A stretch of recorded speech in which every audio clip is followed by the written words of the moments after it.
Good day everyone, this is Kalayag TV. Ngayon, samahan niyo ako magre-arrange ng mga gamit na dadaling ko sa barko, sa aking check-in baggage, at sa aking hand carry. Pero bago yan, intro muna.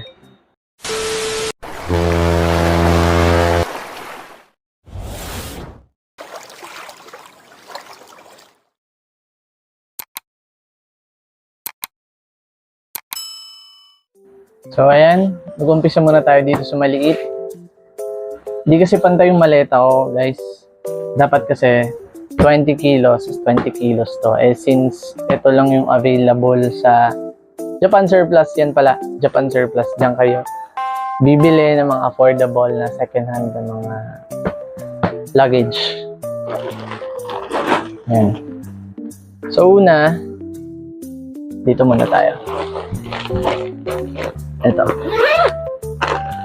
Ito, pinasabay lang sa akin ng shipmate namin sa barko namin. Yung nag-crave ata siya sa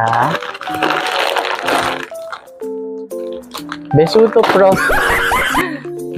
Prawn Crackers. Yan, nagpabili sa shipmate kasi gusto niya ata nang makakain sa barko. Machichicha ba? Yan, so 10 peraso to, isang spicy, tapos isang original. Balik na natin. Next naman natin, ito. Halo-halo na dito. Dito nilagay ko lahat dito ng mabibigat. Kasi nga, ito is yung mga medyo matataba, ganun. Pero nandito yung pagkain ko, nandito yung mga pang-personal hygiene. So, eto. Siyempre, ito, dala ko sweatpants, kasi siyempre, malamig, di ba? Sa iba't ibang bansa, malamig. Kaya, kailangan natin ng sweatpants. Dalawa to. Isang black, isang gray. So, shoutout sa tita ko kasi binigay niya to sa akin kahit labag sa loob niya. Ayan. So, eto pa. Pillowcase. Kasi yung pillowcase ata sa barko ay one color la. Two colors. White and sky blue ata. Sa pagkakaalam ko ha. Well, hindi naman lahat. So, dito naman tayo sa kaloob-looban ng maliit na maleta na to. Siyempre, hindi pwedeng mawawala yung sabon. Ito ay 7 pieces lang. Sureball to, kulang to. Lotion. Siyempre kailangan ng lotion, di ba? Pagka mainit or malamig, siyempre pampasmooth ng balat. Smooth ng balat, ha? Yeah, boy. Next natin, toothpicks. Siyempre kailangan natin toothpicks. Kahit siguro naman meron sa barko, pero mas maganda pa rin meron kang personal. Tsaka maganda to kasi meron din siyang parang dental floss. Yan. Shampoo. Siyempre shampoo kailangan yan. Kasi hindi naman parating available sa barko yung pansariling gamit. Siguro sabon, yan. Nagdala din ako ng cream silk kasi syempre magpapalong hair ako eh. Papalong hair tayo. Kojic, pampaputi. Syempre kailangan natin puputi. Dito nga sa lupa, sunog na tayo. Kaya kailangan natin pampaputi. At sulfur soap. Yan, para sa mga kati-kati sa katawan if ever na magkaroon. At mouthwash. Yan, kailangan din ng mouthwash para parang di bumao yung hininga. Siyempre, may kipag-usap ka sa mga kabaro mo, tapos ang baho ng hininga mo. Ang pangit naman ata nun, di ba? Yan. Next naman, itong underarm and foot powder ng Milku. Yan, kasi kailangan to dahil laging nakasapatos, naka-safety shoes. Kailangan natin to para hindi mangamoy ang paa. Next naman natin, itong mga pantrabaho ko. Dito ko na siya nilagay. Hindi ko na siya nilagay dito. Separate na lang to. Ito yung aking mga panlabas, tsaka parang pambahay na rin gano'n. Kasi syempre doon na tayo titira ng matagal na panahon. Unahin ko munang pakita syempre simula paa hanggang taas. Ito yung safety shoes namin. Yan, safety shoes. Huwag nyo na lang itong papansinin. Ito, kasi ito ay secret.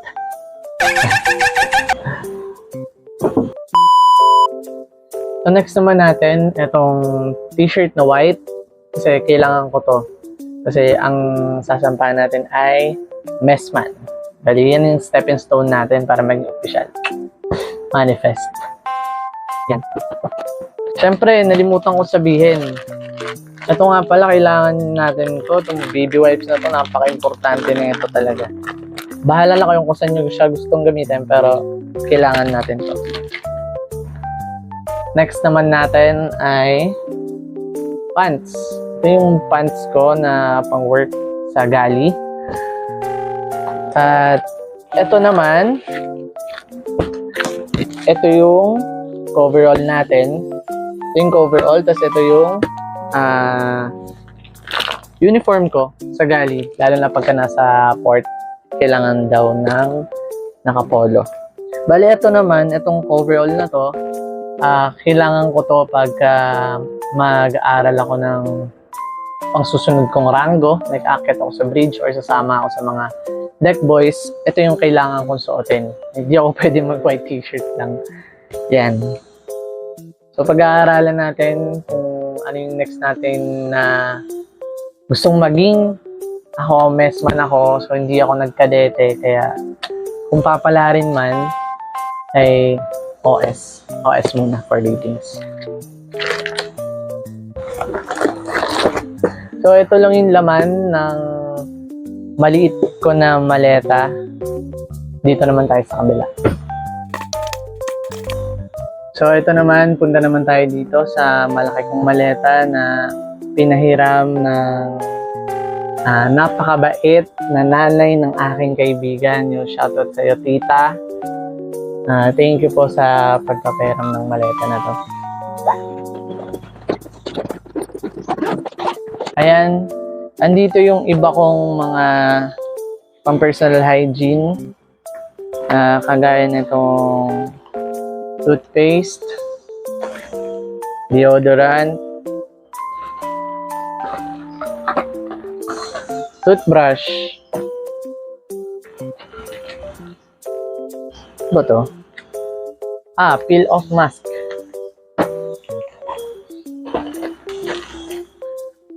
Pimple cream or acne clear powder mud.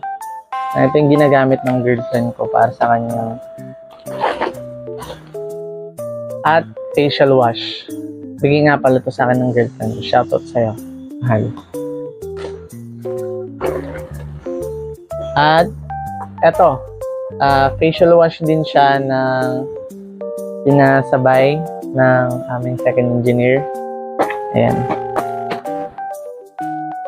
Dito naman, papakita ko sa inyo guys. Kasi kailangan ko ng space. Kaya nag-save talaga ako ng space. Ito.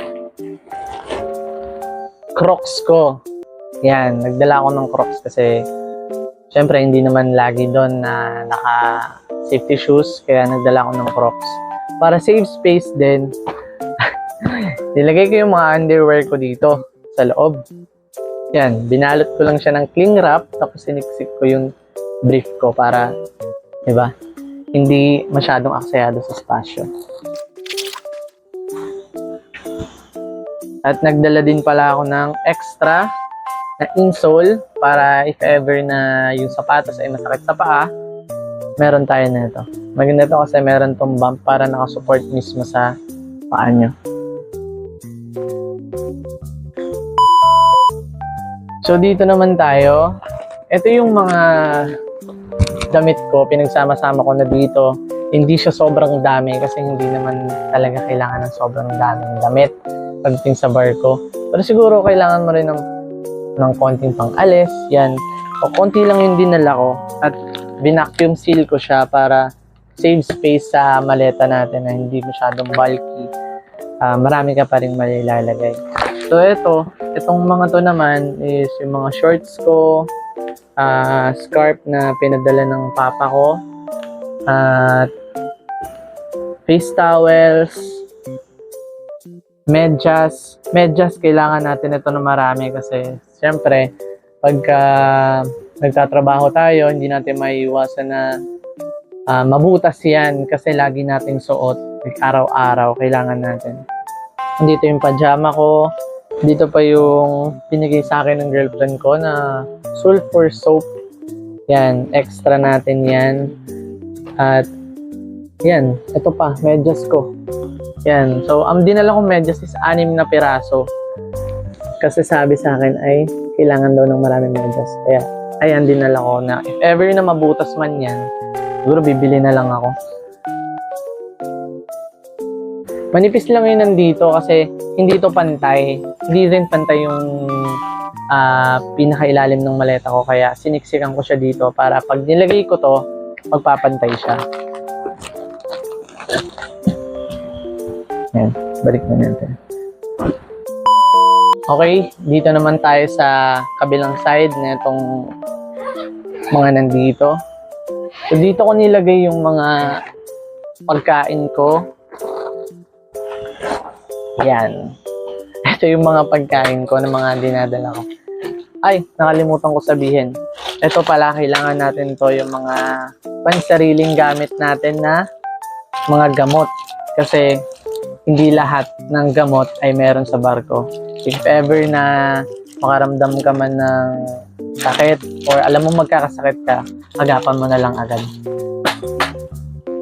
Dito tayo sa mga pagkain. Siyempre hindi mawawala tong Milo. Kasi kailangan ko to pampapak to pag madaling araw. Yan. Ito yung mga pagkain ko. Meron ako ditong cream o, Oreo.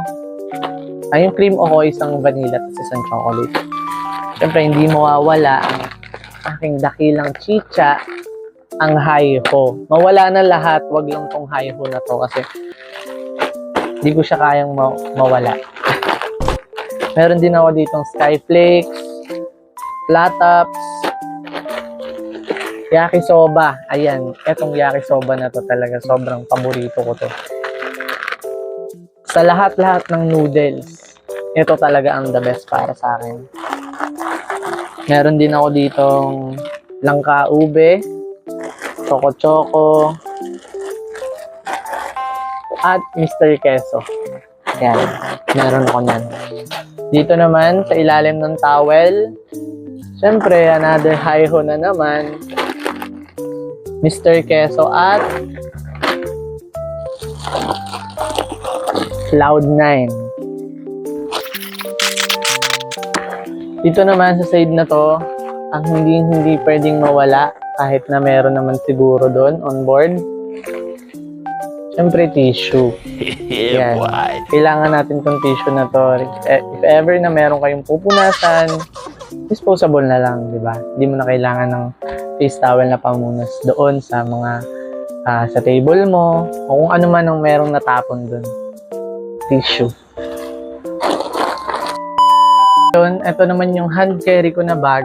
Actually, hindi ko pa siya nalalagyan kasi hindi ko pa alam kung ano yung mga ilalagay ko dito. Pero mostly kasi ang mga nilalagay dito is yung mga personal natin like cellphones, laptop. Yan, ito yung mga nilalagay dito. Hindi ko pa siya nalalagyan ng gamit kasi medyo magulo pa Medyo magulo pa yung mga ilalagay ko. Pero ang ilalagay ko dito is yung mga cellphone ko, gamit ko, yung mic ko. Kasi syempre kailangan natin ng mic para sa ating vlog.